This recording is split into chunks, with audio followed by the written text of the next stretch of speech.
everybody, and welcome back to my YouTube series on meditation. This is the second video, I think. So in the previous video, we talked a little bit about what meditation is, who should meditate, and kind of why you should meditate, what the benefits are. So I invite you to check that out in the previous video. So today we're going to talk a little bit more about where should you meditate and when should you meditate. So, there's sort of this idealized notion that we all need to take a pilgrimage to Bali or to India and sit in a beautiful ashram or temple and, sit before a monk or a Buddhist priest or something, and that's the only way to meditate. Well, the honest truth is that that's not going to be realistic for everybody. I mean, I would love to have that experience at some point, but chances are you're not going to really be able to do that, at least not every single day.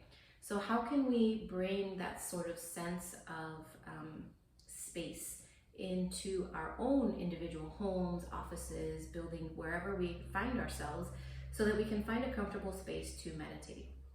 So really one of the most important things that I think about is just your comfort level.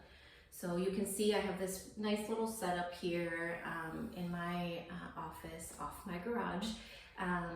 And it's a very comforting space for me to sit, but it's not always a place that I can actually come to meditate. Sometimes I just need to meditate in the closet.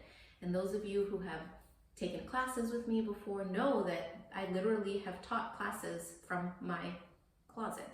Sometimes you gotta do what you gotta do, right? If you've got little kids and they're watching TV for 30 minutes and you're like, I can breathe, find yourself a space where you can still hear them, but you can sit and just meditate for a few moments. So when you think of a space, my version of a space, or my suggestion, is cultivate a beautiful space that you really can step into and have that experience of like, I have arrived, this is my meditation space. And that can be something as a little bit more elaborate, like what I have here, or it can be sitting outside on a park bench. It can be a very special cushion that maybe you have that you can easily transport from place to place. So if you can't be in your normal meditation room or corner of your house, that cushion all of a sudden starts to evoke, yes, it's time to relax, it's time to let go, it's time to meditate. Another thing that's really beautiful about where you should meditate is that the more that you let go of the environment, the easier it's going to be for you to be able to meditate in different places. So what happens if you're going strong with your meditation practice, you're on day 25 and your family goes on vacation and you've become so rigid in having to meditate in that space all the time that once you go on vacation, you kind of feel weird and you don't know how to settle into that meditation space. So that's where bringing that cushion could be really helpful. Perhaps you have, I don't have one here, but a crystal that really helps you center. So as long as you're holding that crystal or other token or totem, you immediately start to drop into that energy. Perhaps it's an essential oil that helps evoke that feeling of peace and calm. So you can dab a little bit on your wrists or behind your ears, and instantly you are transporting yourself into a place where you can meditate. So trust me, I'm all for having a beautifully curated space that automatically induces the feeling of wanting to meditate. But I also recognize that the act of meditating is more important than where you meditate. So in order to facilitate that, take a few of these little pieces, make them your own, and cultivate a beautiful space where you can meditate anytime, anywhere. So here's the next piece. When should I meditate? All right, so this is kind of fun because you can meditate any time of day. Sure, there might be some benefits to maybe meditating first thing in the morning, just like working out, or meditating right before you go to bed.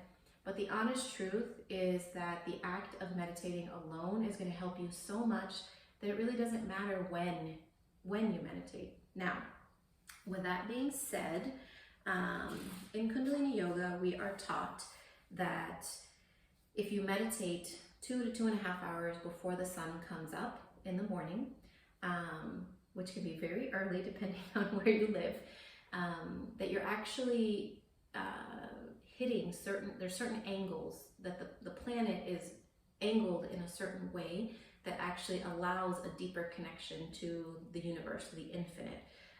It's like a 66-degree angle or something like that. So in addition to that, we have been taught that our brain enters sort of that REM sleep more towards the sort of right before you get up. So if you can interrupt that, and that's that really active sleep, and I hope I got that right, but that's that really active sleep. You know how when you think, oh, I don't want to get up, and then you try to go back to bed, and you have these really vivid dreams and really active things that are happening.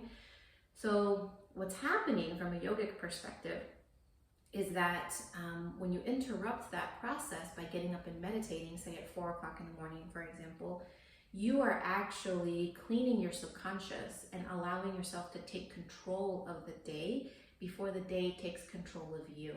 So have you ever felt like, and if you have meditated, so I have gotten up sometimes to meditate that early, and then I go back to bed, but it feels different. It feels like, almost like I took out the trash before the trash had a chance to pile up in my mind. And sometimes those crazy dreams can be really disturbing. And so then you wake up feeling mad or upset and you're not really sure why. So ideally, there are some benefits to meditating early in the morning, first thing in the morning, similar about 2.5 hours, between that 4 and 7 p.m. time in the evening as well. Also, it can be really lovely to engage in some kind of meditation before you go to bed, because if you're anything like me, you know, my thoughts tend to race a lot as I'm going to bed. I'm laying down. Did I do everything I needed to do? Did I finish the to-do list? What do I have to do tomorrow? So if you can kind of calm the brain, cleanse the mind, sort of take out the trash, right? Then it can actually help promote a deeper sleep. So where should you meditate? Cultivate a space that feels really good to you, whether it's a, ideal space or whether it's just a feeling of a space so that you can take your meditation practice anywhere you go. And when should you meditate? Anytime. If you can do it early in the morning or in the evening, beneficial. Otherwise, another tip is just anytime during the day, maybe every 2 or 3 hours, you can kind of go for a little walk or just sit at your desk and just kind of close your eyes and meditate a little bit. So thank you so much for being here today. I am grateful to be able to share this information with you. If you have any questions at any point in time, please feel free to reach out, send me an email, post in the comments below. And thank you so much for being here.